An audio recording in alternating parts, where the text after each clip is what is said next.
Hello everyone, today I will show you how to clear contacts on iPhone. And here's how it is done. Open Contacts app. Start by opening the Contacts app on your iPhone to see all your contacts. Tap the list button top left to see where the contacts are coming from. iCloud, Gmail, etc. Exit Contacts and open Settings. Scroll down and tap Contacts. Choose Accounts.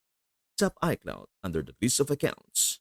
Turn off contacts and select Delete from my iPhone to remove iCloud contacts.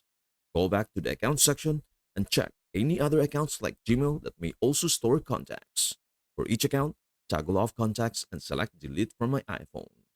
Continue this process for every account where contacts are synced. That is everything you need to know about how to clear contacts on iPhone. Before we end, may I humbly ask you a favor? Please do like, share, and subscribe to our channel. This means the world to us. Thank you so much for watching. We hope to see you in our next video.